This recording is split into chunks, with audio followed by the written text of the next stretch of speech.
राजा आदित्य सेन एक न्यायप्रिय, प्रजापालन और पराक्रमी शासक थे। उनकी एकमात्र संतान राजकुमारी उर्वशी बचपन से ही अत्यंत सुंदर, साहसी और तेज तर्रार थी। वो राजमहल में पढ़ाई, घुड़सवारी, तलवारबाजी और राजनीतिक सब कुछ सीख रही थी। लेकिन जैसे जैसे वो बड़ी हुई, उसमें अहंकार और शिष्टता की भावना घर करने लगी। उसे लगता था कि उसकी बुद्धि, सौंदर्य और साहस से बढ़कर कोई नहीं। वो मंत्री और गुरुओं की बात को भी अनसुना कर देती थी।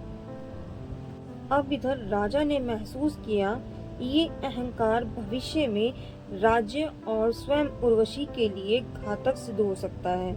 तभी उन्होंने अपने मंत्री शंभू को बुलाया, जो उम्र में ज्यादा बूढ़े नहीं थे, लेकिन नीति, वर्क और बुद्धि में सबसे आगे थे।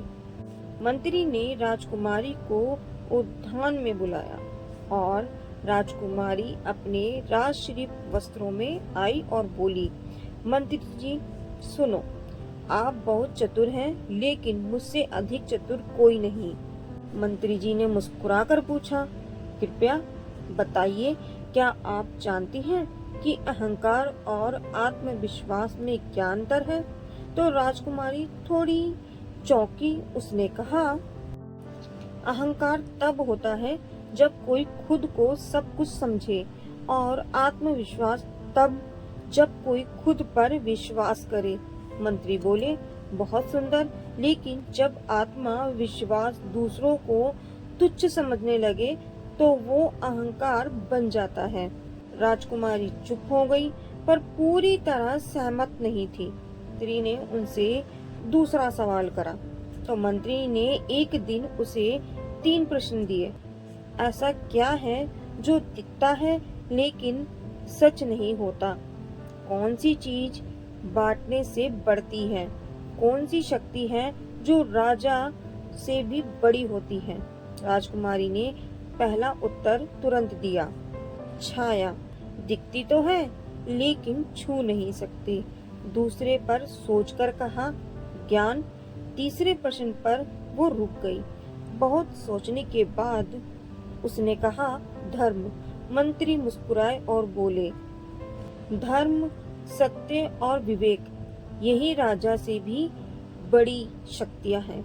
एक राजा अपने राज्य को तलवार से नहीं, नीति से चला सकता है।